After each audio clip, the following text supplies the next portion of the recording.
me another meadow. There are cornfields and wheat fields enough to grow.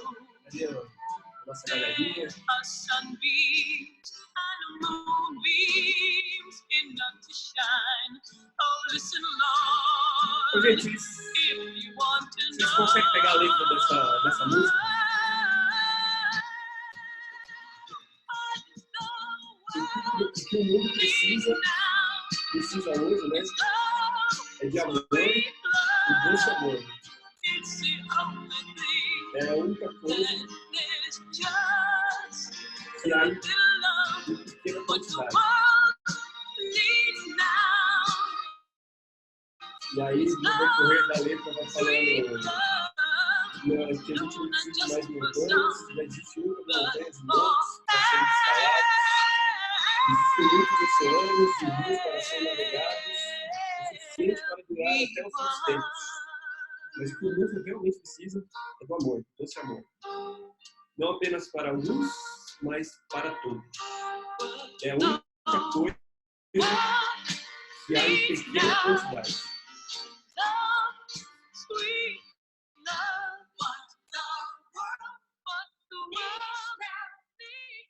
Bom dia, gente! Iniciar aqui a nossa aula. Vou fazer alguns avisos aqui para a gente. Primeiro, o pastor disse que está com um probleminha de conexão, então ele não vai participar da aula de hoje, mas ele falou que depois vai assistir a gravação. E aí, né, eu vou falar alguma coisa aqui, vou perguntar depois para ele, para ver se ele realmente assistiu. Beleza. Gente, deixa eu ver o que mais que eu deixei aqui preparado. Deixa eu fazer aqui um share screen. Vocês acham que eu esqueci dos post-its? Não, esqueci não. Deixa eu ver aqui. Cadê? Peraí, deixa eu tentar compartilhar aqui minha tela. Share screen. Catalyst. Share. Agora sim. Deixa eu virar aqui para vocês ficarem junto comigo. Temos um novo cantinho, graças ao Gerson,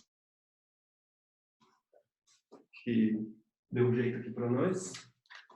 E hoje, gente, a gente vai... Deixa eu virar aqui para conseguir olhar para a cara de vocês também. Acho que deu certo. Tá todo mundo me vendo aí, né? Todo mundo me escutando. Estamos escutando, né? Não tô falando sozinho desde... Tudo certo? Beleza. Show de bola. Beleza, gente. Então, antes da gente começar, já que a Jaque foi a única pessoa que respondeu, eu vou pedir para a Jaque fazer uma oração para a gente. Pode ser? Faço. Dá bala. Senhor, meu Deus, muito obrigada por mais esse dia que o Senhor nos deu, em que podemos estar aqui reunidos para poder escutar mais a sua palavra, Deus. Hoje, um dia muito especial, comemoramos o Dia das Mães e gostaria de fazer esse pedido especial para que o Senhor continue abençoando todas as mães da nossa igreja, mesmo distante, mesmo longe uma das outras.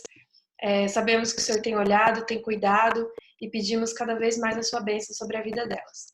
Abençoa também o Davi, que vai trazer essa aula hoje, continue capacitando, dando energia, dando inteligência, sabedoria, Deus, e para todos os professores também. Abençoe os alunos que vão receber agora essa palavra. Isso que eu te peço em nome de Jesus. Amém. Amém. Amém. Beleza, gente. Então hoje a gente vai falar do verdadeiro amor. E aí eu queria deixar algumas coisas para a gente não achar que vai ter na aula ou ficar pensando que vai ter na aula. Primeiro, a gente não vai falar daqueles tipos de amor grego lá, aqueles diferentões. A gente, no máximo, o que a gente vai falar aqui hoje, entrando ali naquela parte do grego, seria o amor ágape. E vocês não esperarem que a aula vai ser uma aula que não vai trazer conforto para a gente, né? Quando eu li esse capítulo do Vivendo Sem Máscaras, bateu de frente comigo e eu quero trazer essa reflexão para vocês, para a gente ter uma ideia melhor do que amor, se a gente está tratando as pessoas com amor, beleza? Então, para a gente começar a aula, eu vou começar aqui falando de um exemplo do verdadeiro amor, que é dessas duas pessoas aqui, ó, do Gayle e do Brian. Em 1967, se eu não me engano, o Brian, ele era jogador de futebol americano e no time dele entrou o Gayle. Só que naquela época a gente tinha muito preconceito, né? Deixa eu ver aqui, tá um calor forte. Naquela época tinha muito preconceito, assim, né? Muito racismo. E o Brian, ele era branco e o Gayle, ele era negro. E os dois, né, jogavam no mesmo time e eles tinham a mesma função, que é aquele... Como é que é mesmo? O PEC. Vocês imaginam o que é? O PEC é aquela pessoa que... Deixa eu ver. É aquele cara que parece um frango, sabe? Aquele cara que sai correndo com a bola e que você tem que tentar pegar ele. Então, os dois faziam a mesma função. Eles tinham que passavam a bola para ele e eles tinham que sair correndo para fazer o ponto. E os dois faziam esse mesmo... Eles ficavam revezando ali, né? Quando um cansava, trocava com o outro, iam jogando. Mas o interessante dessa amizade aqui deles é que o normal seria eles se tratarem com diferença, né? Porque o Gayle, ele nunca teve um amigo branco, porque era normal, né? Não se ter amigo branco por conta do racismo. E o Brian tratava ele com naturalidade, como se fosse normal aquilo ali. Como se ele... Vocês não estão vendo minha cara, né? Deixa eu virar assim, vocês conseguem ver. Beleza. Só que o Brian tratava ele com naturalidade, qual que é a diferença da gente, né? A gente faz a mesma função, a gente vai se conhecer aqui, né? E o legal dessa amizade deles é que eles se tornaram muito parceiros um do outro. Eles se uniram muito para poder fazer aquela tarefa deles ali. E teve um episódio que o Gayle, ele acabou se machucando, né, num jogo. Ele acabou torcendo o tornozelo, teve que usar aquela bota e tudo mais. Então ele ficou um tempo fora. E aí o que se esperava? Agora o Brian vai passar na frente dele, né? Só que aí não. Ele pegou, foi para casa do Gayle e levou uns equipamentos para poder fazer a fisioterapia ali todo dia com ele, manter ele em forma para quando ele voltasse para o time continuar na mesma performance que ele estava. E assim foi, ele conseguiu voltar para o jogo, voltou muito bem, né? O pessoal achava que ele não performance, ele conseguiu ter a mesma performance. Só que aí, ao longo do tempo, os dois continuaram com essa amizade muito forte, né? Foram 2 anos de amizade e até as esposas eram muito amigas, sabe? Foi uma parceria muito forte dos dois. E aconteceu um episódio que o Brian, ele teve câncer, né? E esse câncer foi se aumentando e ele foi cada vez menos participando ali dos jogos. E aí teve um evento que eles já tinham combinado que esse prêmio eles estariam juntos, né? Que era um prêmio de melhor jogador. E ali o pai não conseguiu ir, né? Porque ele estava passando muito mal, estava desfalecendo lá no hospital. Ele já tinha passado por várias cirurgias, estaria passando por uma outra e estava cada vez mais crítico ali, porque o câncer estava se alastrando muito. E o Gayle tinha que ir lá, né? Receber aquele prêmio. E aí, na hora que ele foi receber o prêmio, ele deu aquele prêmio para o Brian. Só que ele não deu assim, eu queria dar para o Brian porque ele tá doente e tudo mais. Não, ele deu... Vou ler aqui para vocês, gente. Vocês me amam muito concedendo esse prêmio para mim. Mas quero dizer aqui e agora, e recebo esse prêmio também pelo Brian. Brian é o homem mais corajoso. Ele que deveria receber esse prêmio. Tenho uma grande afeição por ele e gostaria que... Essa parte aqui não está traduzido certo, porque eu acabei assistindo o filme também. ele fala assim: eu amo o Brian e eu gostaria que todos vocês amassem ele também. E essa noite, quando vocês se ajoelharem, peça a Deus para que vocês o amem também. E aí ele pegou o prêmio e saiu. E não é normal, né? Um homem falando para o outro que ama ele. E esse amor que um sentia pelo outro era genuíno, sabe? Era um amor verdadeiro. E vocês já vão entender por que era um amor verdadeiro. Só que aí, gente, a gente entra aqui num problema, né? Que eu gostaria de falar aqui com vocês também, que é o problema dos homens. Por que o problema dos homens? Porque homem, ele tem uma mania de ser forte, né? De nunca falar para outro homem que ama, porque vai ser um negócio que vai parecer ser gay. E eu tava vendo que existe até uns 10 mandamentos do homem que a gente, homem, faz sem perceber. E aí eu vou ler esses mandamentos aqui. Os homens aí dão uma refletida e ver se é isso mesmo. Eu infringo alguma dessas regras aqui, mas beleza. Já que não vai me dedurar. Primeiro mandamento. O homem não pode chorar. O homem não pode demonstrar fraqueza. Não precisa de afeição, nem carinho, nem de calor humano.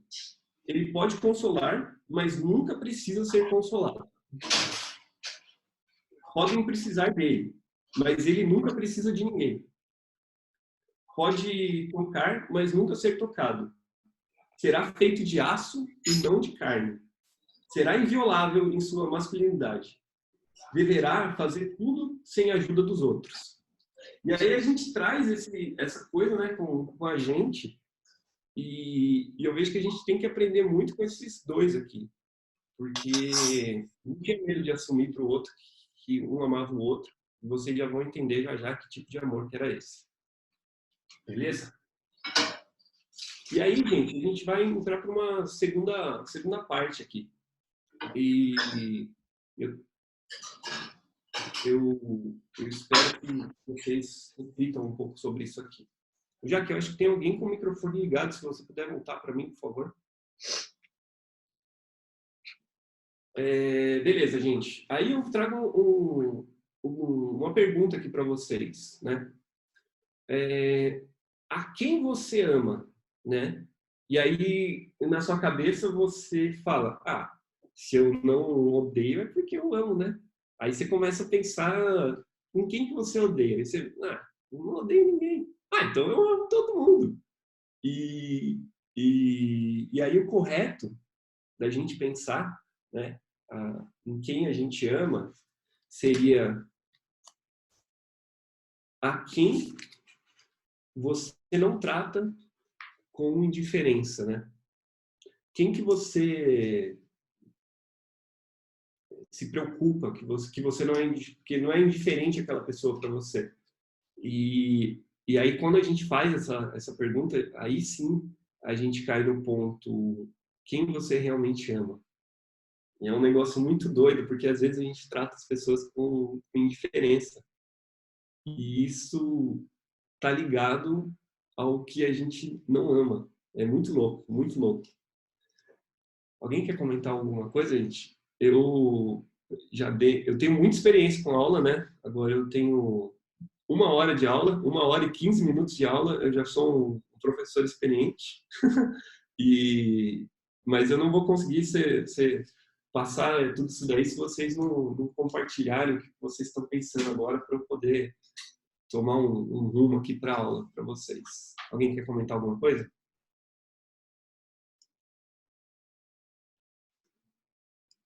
Alguém? Alguém? Alguém? Alguém? Não? Pode seguir. Já voltaram a câmera aí, galera. Não? Posso seguir? Beleza.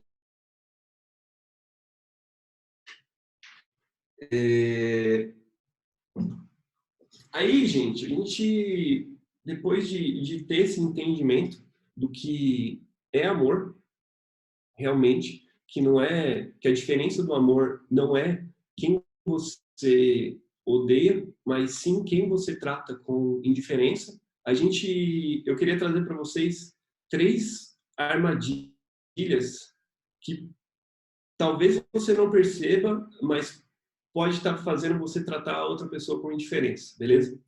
Então, o primeiro tipo de pessoa seria o esguichador. Eu vou pegar aqui minha colinha para não perder nada aqui para vocês. É aquele cara que joga fumaça, sabe? No tipo de sempre falar o melhor para as pessoas. É aquela pessoa que está sempre elogiando, sabe? É aquela pessoa que sempre esguicha. Ela nunca traz uma crítica construtiva. É aquela pessoa que sempre, você é ótimo, não sei o quê, você é ótima, tudo isso que você está fazendo é ótimo, eu gosto muito disso, não sei o quê. É a pessoa que só elogia todo mundo. E a gente sabe que quando a gente ama a outra pessoa, às vezes a gente tem que trazer algumas verdades, né, para outra pessoa. A gente precisa tratar aquilo ali com amor. Falar, olha, tal coisa eu não gostei, tal coisa não podia ser assim. Porque se a gente ficar só nessa parte de elogio, a gente fica muito superficial. Faz sentido? Faz sentido, gente? Não? Show de bola. Beleza. O segundo tipo de armadilha seria a gente se tornar uma pessoa pressurizadora. Dá para ler aqui, gente? Pressurizador. Essa pessoa, gente... Beleza, show de bola.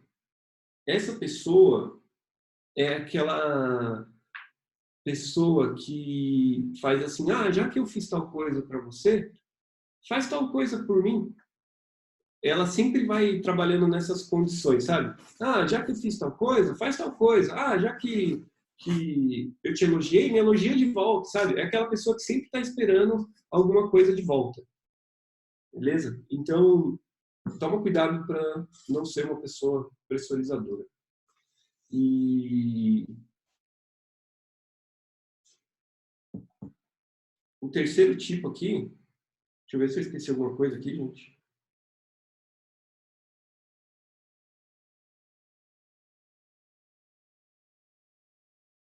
Beleza. O terceiro tipo de pessoa é a pessoa vareta de fuzil.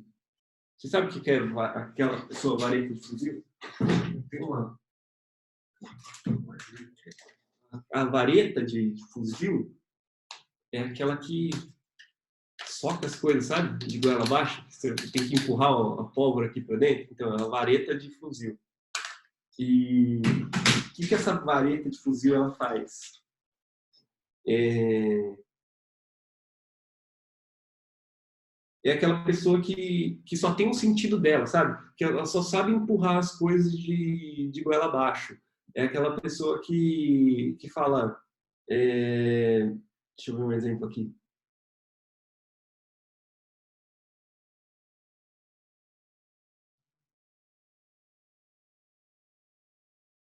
Eu acho que é isso aí, gente.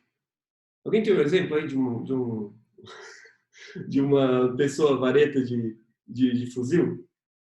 Uma pessoa que não tem muita sensibilidade, que a gente está numa conversa e ela põe o ponto de vista dela e ela não quer escutar outra pessoa, que ela empurra aquilo ali de goela abaixo. Tem que tomar cuidado para a gente não ser uma pessoa vareta de fuzil também.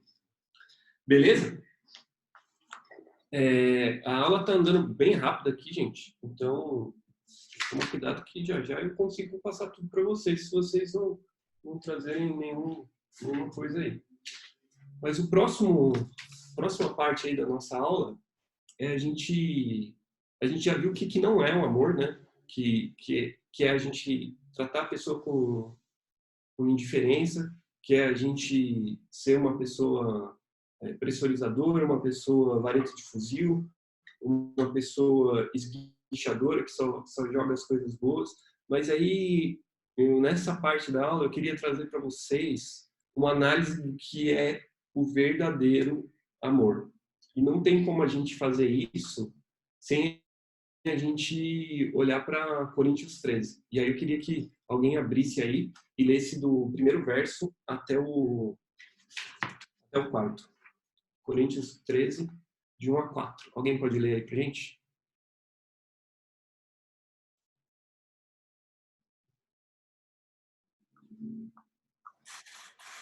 Primeira Coríntios 13, 1 a 4?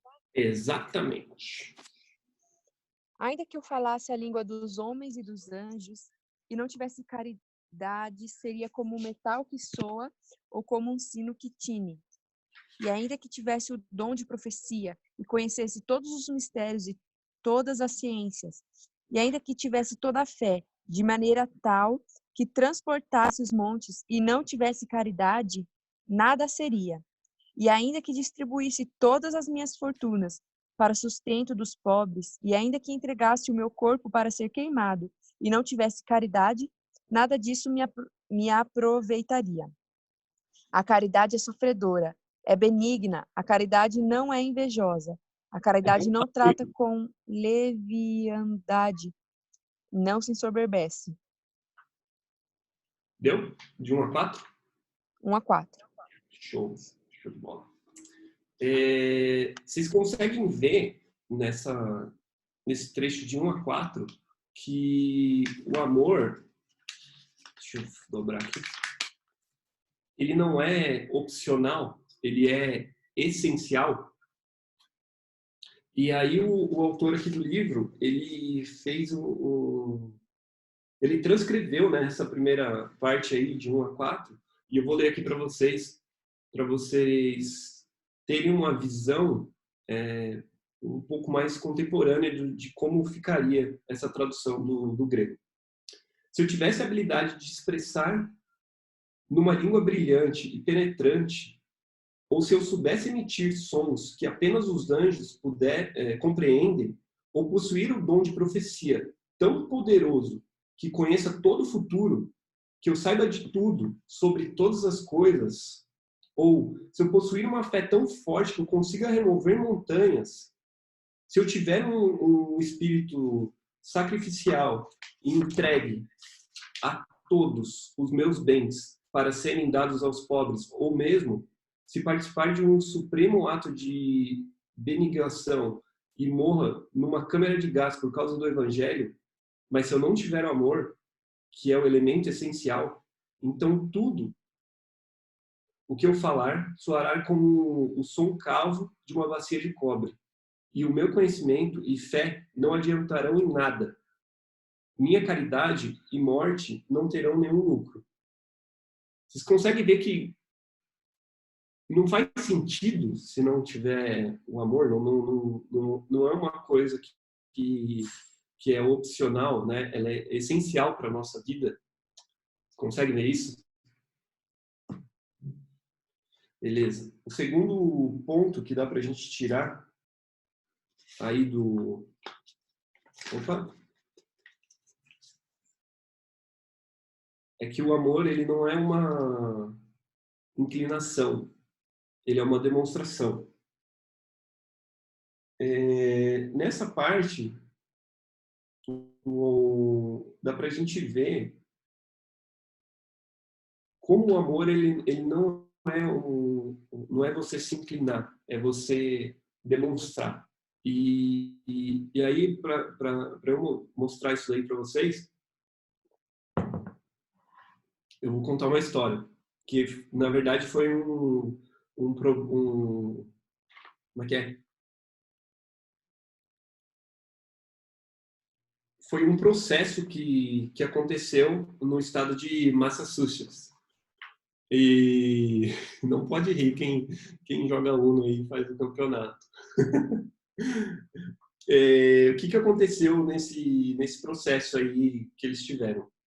Foi um homem que estava sendo processado porque ele não ajudou outra pessoa. E o que aconteceu, né, nesse evento? Tinha um cara que ele estava andando numa doca, que é onde fica parado os barquinhos, sabe? E aí ele estava andando por ali, sem querer ele tropeçou e caiu no mar. Só que o cara, ele não sabia nadar. E aí ele afundou assim, e aí ele conseguiu subir na superfície e gritou por socorro. Só que aí os amigos dele estavam muito longe, assim, eles não conseguiam chegar até lá, né, onde ele estava. Então ele tinha levado ele um pouco mais para longe. E aí ele estava lá se afogando, pedindo por socorro. E aí ninguém para ajudar ele, só que tinha um homem, né, lá perto, que estava perto da doca ali, possivelmente perto dele. E o cara, ele era nadador olímpico, sabe? Ele manjava muito, ele tinha que chegar até lá e ajudar aquele cara. Só que aí ele falou, eu nem conheço aquele cara, né? Por que eu vou ajudar ele? Só que aconteceu, gente, que esse cara, ele se afogou tão feio que ele acabou falecendo, né? Então, esse cara que era nadador olímpico, ele foi processado por não ter ajudado a pessoa e a pessoa ter morrido. Só que aí, no processo lá, né, judicial, não deu em nada, porque você não é obrigado a ajudar uma pessoa que não tem vínculo familiar com você. E é muito louco isso. Então, você não é obrigado a salvar uma vida. E aí a gente vê a total indiferença em relação a outra pessoa, né? Claramente, esse cara não amava o cara que morreu, porque ele tratava ele com indiferença, né? Para ele não era ninguém. E aí a gente consegue ver exatamente esse segundo ponto aqui, que o amor ele não é uma inclinação, ele é uma demonstração. Você tem que demonstrar aquilo ali, você tem que agir para poder demonstrar o amor. Beleza? O próximo ponto, gente, vou dobrar aqui, é que o amor, ele é um imã que nos aproxima dos outros e não uma muralha que nos separa, né? Então, essa parte que o amor ele é total demonstração, dá para a gente ver do ponto de 4 a 7. Alguém pode ler para a gente Coríntios de 4 a 7? Coríntios 3, de 4 a 7.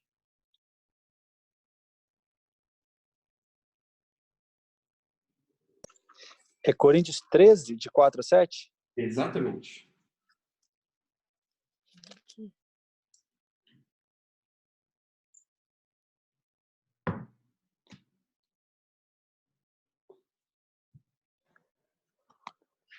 É de 4 a 7, né? Isso. A caridade é sofredora, é benigna, a caridade não é invejosa, a caridade não trata com leviandade, não se ensoberbece, não se porta com indecência, não busca os seus interesses, não se irrita, não suspeita mal, não folga com a justiça, mas folga com a verdade. Tudo sofre, tudo crê, tudo espera, tudo suporta. Até o qual? Até o 7. Então foi. Show de bola. Obrigado, Gerson. Vocês conseguem ver aí, gente, que nessa parte aí de Coríntios de 4 a 7, ele fala ações que o amor é, né? Que mostra que a gente tem que ir praticando essas coisas, é como se fosse um imã, que é impossível a gente não ser atraído, né? Quando ele fala que o amor é paciente, o amor ele é benigno, não arde de ciúme, são todas ações, são todas coisas que você tem que fazer.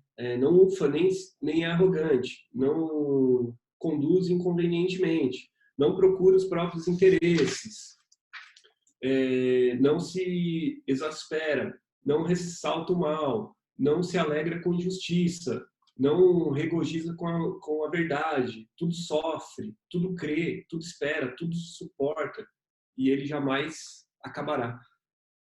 São todas ações que você precisa fazer para demonstrar o amor. E aí aqui no livro ele traz um exemplo né, que apareceu lá na igreja dele. E esse cara tava tudo fedorento, ele tava mal vestido, tava com aquelas roupas de hippie, não tomava banho fazia muito tempo. E ele apareceu ali na igreja meio perdido, né? E aí o irmão chegou e falou: "Ah, senta aí, fica aqui com a gente, escuta a palavra." Tratou ele realmente com amor, se importou com ele, não tratou ele com indiferença, né? Se preocupou com ele, falou: "Entra aí." E aí começou a perguntar coisas sobre ele, falou: quem que você é? Como é que você se chama? Começou a conhecer aquela pessoa, né? E aí aquele cara ele falou: eu não volto para casa faz tanto tempo, eu durmo em tal lugarzinho e eu não tenho muita perspectiva de vida, né? Aquele cara tava meio perdido.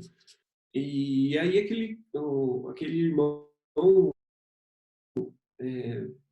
falou: fica aqui com a gente, né? Estuda um pouco, aqui tem comida, deu o essencial ali para ele e se importou com ele. E acabou que dali a algum tempo o evangelho realmente penetrou ali durante aquele tempo que ele estava na igreja, o evangelho penetrou naquele hippie e ele começou a se questionar e a refletir sobre o que ele estava vivendo. E aí ele começou a ter algumas mudanças na vida dele, né? O modo dele falar, o modo dele se vestir, e ele conseguiu um emprego, ele conseguiu mudar ali realmente de vida. E tudo isso porque aquele irmão se preocupou com ele, não tratou ele com indiferença. Então, tratar as pessoas amar as pessoas, né? Não tratá-las com indiferença é muito importante. E depois, ao decorrer da história, aquele cara ele vem a ir para o seminário, né? Ele começa a estudar e ele acaba virando pastor. E é muito louco que aí a família daquele irmão que levou o cara para a igreja, eles vão na igreja do cara que ele ajudou. Para vocês verem como era louco a história. E aí a gente vê nessa história que o amor ele é como um imã, né, que nos aproxima um dos outros. Ele não é uma muralha que separa a gente, né? Beleza, gente? Alguém quer comentar alguma coisa? Posso seguir? Beleza, eu vou seguir aqui então. E aí, Jaque, você pode vir aqui um segundo para a gente ir para esse último ponto. O último ponto é que o amor ele não é um empréstimo de retorno imediato. Ele é um investimento a longo prazo.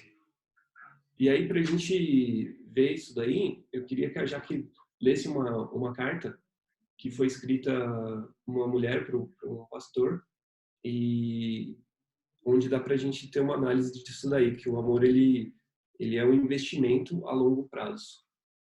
Posso ler lá? Pode. Já que você vai ler depois? Vou.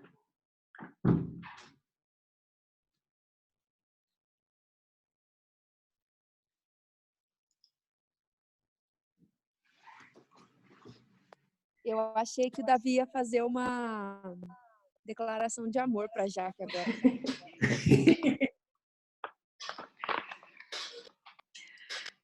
Caro pastor Swindon, Deus restaurou o nosso casamento e reacendeu a chama de um amor que estava quase extinto. E Deus usou o seu ministério, pastor, para me quebrantar, para me dobrar e refazer todo o meu ser, para que eu pudesse ser como Deus quer que eu seja e para que estivesse preparada para quando ele começasse a operar na vida de meu marido. Quando comecei a frequentar sua igreja, há alguns anos, o senhor estava iniciando uma série de estudos sobre Romanos. E sentada ali, no último banco, tive a nítida impressão de que o senhor estava pregando diretamente para mim, ao falar sobre o amor, a esperança e o perdão de Jesus para aqueles que se acham desesperados. E foi com lágrimas a rolar que senti o terno perdão de Deus e ganhei novas esperanças na força que vem dele. Naquele dia, ao voltar para casa com meu filho de 1 ano, pensava em meu marido, um homem que trabalhava excessivamente, bebia muito, e estava com problemas emocionais. Mas dessa vez, Jesus estava voltando comigo. O Senhor não sabe como Deus me deu forças. Nos meses que se seguiram para viver meu dia a dia através de suas mensagens. Em alguns dias tinha paz, em outros resistia pela força de vontade. Muitas vezes tive ímpeto de sair correndo e recomeçar a vida em outro lugar, mas entrava na igreja e ouvia dizer: quando você estiver em dificuldade, sentindo-se oprimido pelas circunstâncias, permaneça firme, pois Deus usará isso para amadurecê-lo, se você o permitir. Então, fiquei firme e permiti que Deus operasse em mim sua obra de transformação. Parei de orar a Deus pedindo que consertasse meu casamento e passei a submeter-me conscientemente à sua vontade, pedindo-lhe que mudasse o meu coração. Em meio a todo o sofrimento, ele me abrigou à sombra de suas asas e eu cantei de alegria. Ele me tirou do abismo da destruição e firmou meus pés sobre a rocha. Deus estava operando. Há 2 anos, Deus libertou meu marido do desejo pelo álcool e fez isso da noite para o dia. E no verão passado, resolvi tomar uma decisão e entreguei toda a minha vida a Jesus Cristo. Entreguei a Ele todos os cantinhos que ainda estavam reservando para mim. Disse a Ele: ó Deus, faça comigo o que for necessário para que eu chegue mais perto de Ti, seja lá o que for. Vou continuar ao lado de meu marido e permitir que realize Tua vontade em minha vida. Pois bem, 3 meses depois, na hora determinada por Deus, em sua graça e por circunstâncias criadas por Ele, meu marido recebeu a Jesus como seu Salvador. Que resposta de oração! Hoje, meu marido é um novo homem, um homem que ama a Deus e quer que a nossa família viva de acordo com a vontade dele. Pastor, o senhor disse certa vez que Deus pode reacender a chama de um amor que já morreu. Pois eu e meu marido somos a prova do amor de Deus, do seu poder e capacidade de mudar um coração e dar nova vida a um relacionamento que já havia morrido. Amo meu marido hoje mais que nunca. Agora, nossa família está vivendo segundo uma ordem de prioridades correta. Deus em primeiro lugar.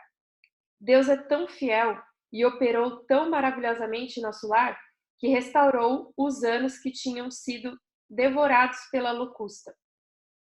E hoje, pastor, nossos olhos se enchem de lágrimas quando ouvimos nosso filho, agora com 6 anos, orar assim: obrigado, Jesus, por teres entrado no coração do meu pai, fazendo com que ele fosse bonzinho comigo e não fosse mais tão ruim como antes. Eu amo muito meu pai. Muito obrigado, pastor, por ter me transmitido a verdade e o amor de Deus e por ter sido um exemplo e um incentivo para mim. Sei que Deus continuará a usá-lo, bem como a todo o corpo ministerial da Igreja Evangélica Livre, para divulgar a verdade do Evangelho. Agora estamos diante da expectativa de crescer espiritualmente, como família, participando da comunhão dos outros, e se Deus quiser, sendo para eles uma bênção. Sinceramente, fulana. Levou o meu livro.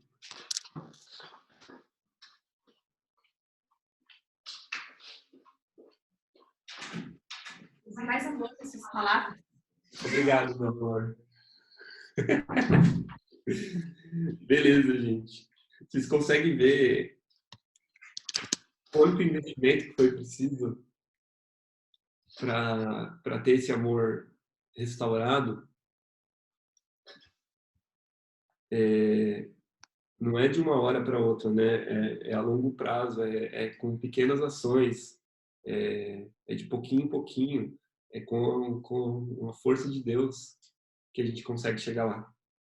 E aí agora eu queria abrir aqui para a gente conversar um pouco. Vocês pudessem abrir aí os seus microfones e a gente discutir um pouco sobre o que a gente falou aí. Se vocês quiserem comentar qualquer coisa, se vocês tiveram algum estalo, assim, alguma coisa que você quer mudar ou que você quer comentar com a gente agora. Beleza? Esperar aí alguém. Eu. Fala, Jaque. Até estava já compartilhando com o Davi esses dias que eu estava assistindo uma aulinha, assim, né? Sobre o que era mesmo, Davi? Eu sei que era sobre negócios digitais, mas eu não lembro exatamente do que ele estava falando naquela aula. Mas o que ele falou é que, assim, que existem 3 tipos de pessoa. Tem a pessoa que é só a recebedora, né?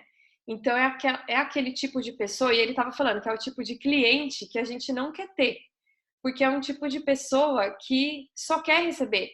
Ela quer me dá, só pensa nela, e ela quer tudo de graça, ela não vai querer pagar pelo seu serviço, né? E o que ele falou que eu achei interessante é que esse tipo de pessoa representa, tipo, 90% da população.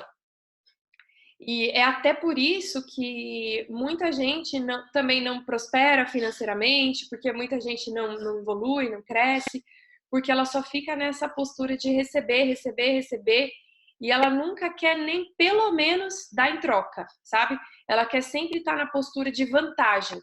Então, fica assim, só sugando. E aí ele falou que é o tipo de cliente que a gente não quer ter perto, porque, primeiro, que realmente essa pessoa só vai sugar nossa energia, o que a gente tem a oferecer, né? E não tem como, a gente precisa de uma troca para poder continuar. Então ele falou pra gente, estava falando assim, pra gente se posicionar como não aceitando esse tipo de pessoa que só quer receber, sabe? Tipo, mandando embora mesmo. Aí o segundo tipo de pessoa é um meio termo, que é o tipo de pessoa troca-troca, né? E então assim, ó, aí é aquilo que você tava falando, né? Eu te dou se você me dá, né? Ó, porque eu te dei, então agora você tem que me dar e tal. Aí ele falou que esse tipo de pessoa, pelo menos no mundo dos negócios, até tem algum tipo de um pouquinho de chance, né? Porque pelo menos ela faz uma troca, pelo menos quem tá junto com ela não sai perdendo. Só que em relacionamento isso não pode existir. E ele falou um termo até forte, ele falou isso em relacionamento é prostituição, né? Então, se você só dá esperando receber, ou se você só faz as coisas, se você está sempre querendo uma troca, as coisas não vão funcionar, né? E aí, por último, ele fala que é o terceiro tipo, que é o mais raro, que é o tipo de pessoa contribuidora, né? E que é aquela pessoa que está focada em contribuir, em dar, em ajudar, sem esperar nada em troca. Aí aqui que eu achei uma coisa legal.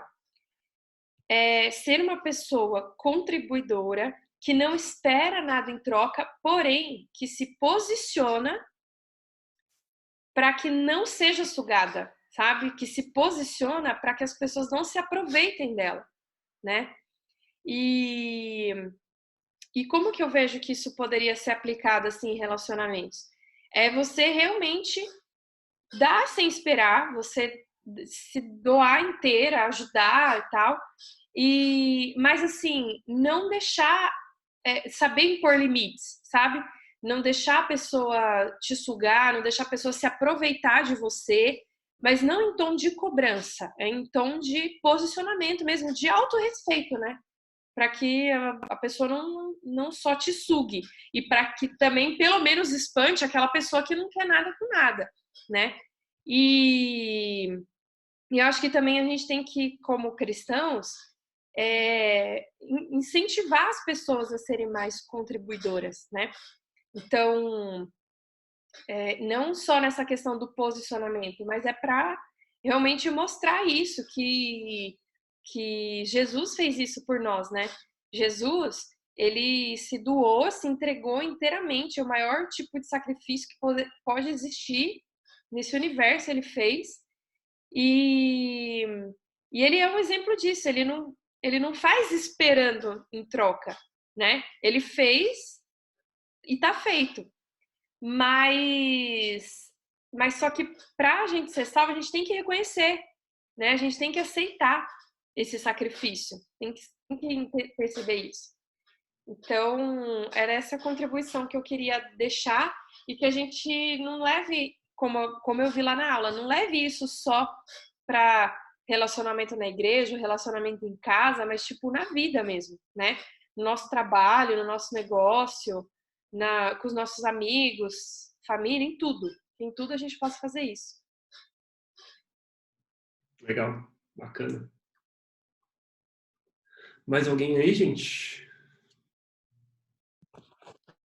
Eu, Davi, lá no banco, agora a gente está trabalhando, né, nessa pandemia, e acontece muito de cliente lá que não sabe tirar um extrato, não sabe fazer nada, mas o que dá para fazer, tipo, a pessoa fazer sozinha e não sabe fazer. Muita gente de idade, muita gente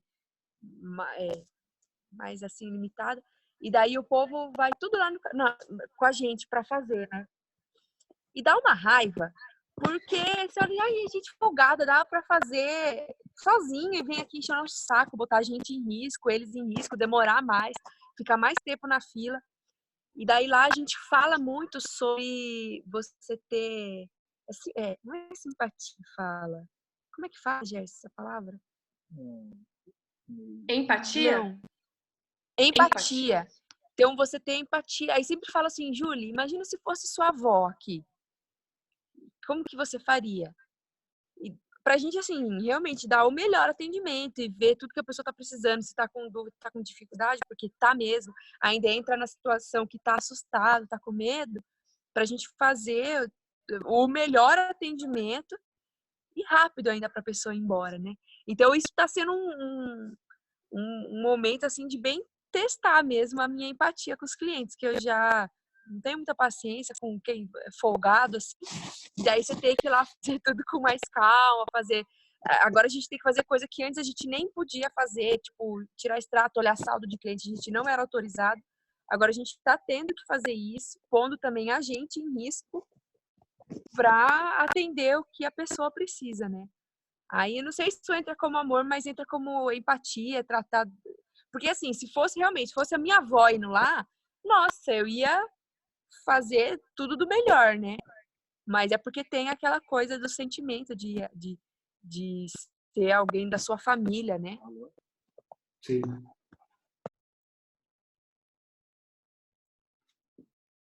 Mais alguém, gente? Elaine? Tá sem som. Peraí, vê se dá para ouvir. Tá bom Eu o acho som? que o seu microfone é mais para baixo, Elaine. É o que tá no cordão. É a partezinha branca aqui, ó, do cordão. Tá ouvindo? Eu acho que esse daí não é o microfone tá mais para baixo aqui, ó, no fio. Aí. Pode falar. Tá ouvindo agora? Não, esse daí não é o microfone tá embaixo. Tá no cordão. Aonde? No fiozinho aqui, ó, não tem uma caixinha aqui no fiozinho? É. É esse aí o microfone. Eu não sabia. Ô, Nota 0 para mim. Nada.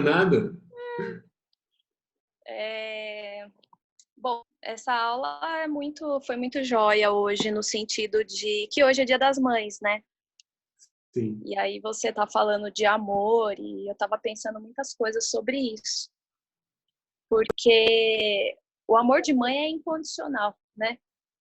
E você tava falando de vários tipos de amor, né?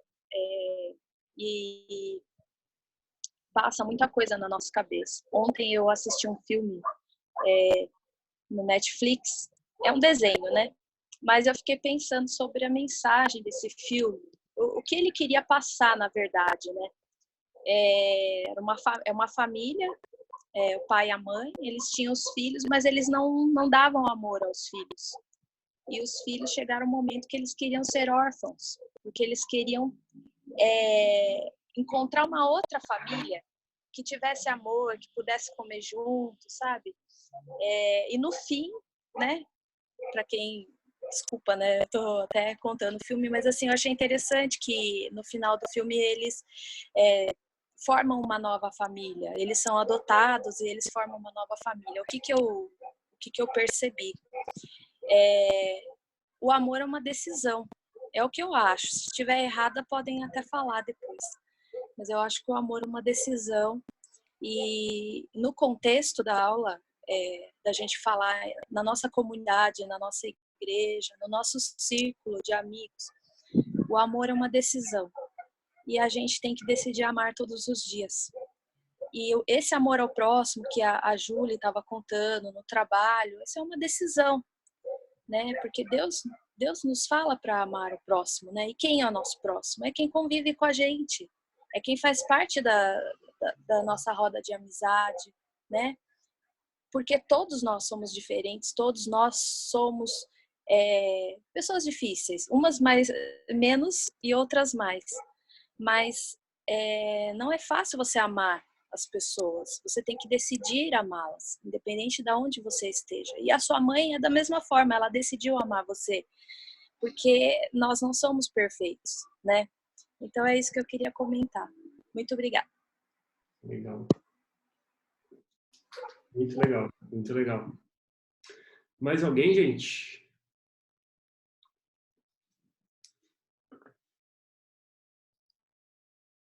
Mais alguém? Não? Não. Beleza. Acho que essa parte aí que a Júlia falou de ter que tratar, né, de ter que se importar com as pessoas ali no banco, talvez botar na cabeça que talvez aquela pessoa ali não tem muito entendimento, né, não tem capacitação para conseguir mexer ali com tecnologia, né, porque na época dos meus pais, pelo menos, não podia encostar que quebra, e eles foram ensinados desse jeito, então eles têm medo, talvez, de quebrar o caixa eletrônico, alguma coisa do tipo. Então, são medos bobos que devem bloquear eles, e a gente tratar eles com amor seria a gente se importar, né, se colocar ali no lugar deles, e pensar realmente como se fosse a nossa avó. E aí a questão que a Elaine levantou aí, esse amor de mãe, eu acho que se a gente for ler ali as características do amor em Coríntios 13, vai se enquadrar com praticamente todos, né? Porque ela se importa, ela tem paciência, ela trata, ela segue passo a passo ali desse perfeito amor. Mas se a gente for olhar o mais perfeito ainda, seria o de Jesus para conosco, né? Que ele se importou a tal ponto de dar a vida por nós para que a gente não morra, mas para que a gente tenha a vida eterna. Acho que é isso, gente. Foi isso que eu deixei preparado para vocês. Eu espero que vocês tenham tido aproveito. Se ninguém tiver mais algum comentário, a gente pode orar e finalizar nossa aula um pouco mais cedo aí para passar mais tempo com as nossas mães, mesmo que seja por videochamada aí em tempos de quarentena. Beleza? Alguém quer fazer sua oração aí pra gente? O Diogo, ele é o Diogo ou ele é o gato ou é a Raquel? O Diogo tá por aí? Eu sou Diogo e sou gato, viu? Só para lembrar. Ah! Diogo, você Eu não tinha nada para falar, eu achei interessante ela também, só que eu não tinha nada para falar, então achei melhor não atrapalhar. Sobre empatia. Agora a Raquel quer falar. A gente se pôr no lugar do próximo, né? Porque ninguém sabe de tudo, gente. A tecnologia pode ser fácil pra gente, mas para outras pessoas não é. E a gente pode não saber de alguma coisa que é simples para outro. Então, uma vez ou outra, todo mundo vai precisar de ajuda de alguém. Então, a gente tem que se pôr no lugar do próximo e olhar com respeito, com paciência, com amor, porque essa é a nossa função, né? Sim. No nosso trabalho, parece que sempre acontece coisa que a gente não sabe, né, por que está acontecendo e às vezes a gente não entende muito, né, aquela situação. Mas é que nem um colega uma vez falou, né, Deus dá para você uma tarefa porque você tem capacidade, né? Então, Deus quer usar a sua vida de alguma forma. E essa talvez seja uma forma também, então, né? E eu vivenciei isso nessa quarentena com as aulas que eu mandei para as pessoas, né? Eu mandei para muita gente pelo WhatsApp, tem mais de 300 pessoas que eu estou enviando. Blogueira agora. E aí muitas pessoas assim que eu não vi há muito tempo, ex-aluno ou até mesmo quem não é minha aluna, nunca fez aula comigo, eu mandei, as pessoas usaram essa palavra, né? Que eu estava sendo estava tendo empatia com as pessoas, de compartilhar um conhecimento meu, divulgar uma aula sem custo, né? Porque eu poderia estar vendendo essas aulas e eu quis oferecer gratuito mesmo para ajudar as pessoas. E aí muita gente assim veio me agradecer, sabe? Usou essa palavra. E é uma palavra que às vezes a gente nem conhecia. Eu mesmo, para falar a verdade, eu não conhecia, eu fiquei conhecendo agora nessa situação, né? Então, muita gente está vivenciando isso, está ajudando ao próximo, né? Olhando como se fosse a gente. Ela pôde conhecer a palavra empatia e viver o que é a palavra empatia também, né? Então foi muito sim positivo nessa época que a gente tá passando por essa fase que eu não me acostumo, eu não sou só eu talvez, né? Tá difícil de viver dessa forma e sem ver pessoas, sem ficar mais tempo trancado em casa do que fazendo as coisas que você gosta. Mas como acreditar que Deus está usando essa época, essa situação para trabalhar a nossa vida, né? Para Sim. trabalhar a nossa vida, para as dificuldades elas estão aí para trazer algum aprendizado para a gente, né? Então cada um vai enxergando o sinal que Deus dá e tenta viver e exercer, né? E esse filme que a Elaine falou, eu assisti com a minha sobrinha. É Os Irmãos não sei o quê. E, assim, o filme, ele fala que o casal, ele só pensa nele. O pai com a mãe, eles se amam, se amam, se amam e só pensam neles. Daí, eu fiquei pensando assim, por que foram ter 4 filhos? Se eles só pensam neles, tiveram 4 filhos. Eles não podiam ter filho, esse casal. E eu achei bem interessante também, porque eu achei um absurdo isso. Eu falei, como que não quer ajudar os filhos, não quer dar comida para os filhos, não quer cuidar dos filhos? Então, é um casal que só pensa em si. Aí mostrou ali que é um lado de uma pessoa que só pensa nela. Nem no próprio filho esse casal não pensava, só pensavam nos dois, no bem-estar dos dois. Eu conheço, agora pronto, aumentou o tempo, né? Você queria acabar mais cedo, se não tivesse muita... Mas então, Eu não queria nada, manda bala aí, tá bom? Tá legal. Então, tem um casal que eles não conseguiam ter filho por um bom tempo, né? Eu lembrei da história deles agora. E então assim, eles decidiram que, poxa, né, não vou ter, não posso ter filho, né, e sou estéril, não sei o que e tal. Daí eles falaram assim, né, então vamos dar oportunidade para adoção, né, para fila de adoção, para aqueles que querem ter também um pai e uma mãe e não podem, né, porque não tem quem faça adoção, né. E assim, eles foram empáticos, né? Se colocaram no lugar do outro. Claro que era uma coisa que eles queriam também, só que eles viram também a necessidade real de quem estava lá, né? Esperando na fila de adoção. Então, aí depois, quando eles definiram que iam fazer a adoção, Deus concedeu a ela, que era estéril, um filho, né? Então, você vê, algumas situações a gente tem que passar porque Deus quer fazer a gente aprender através daquele momento, daquela situação, né? E eles adotaram e tiveram um filho.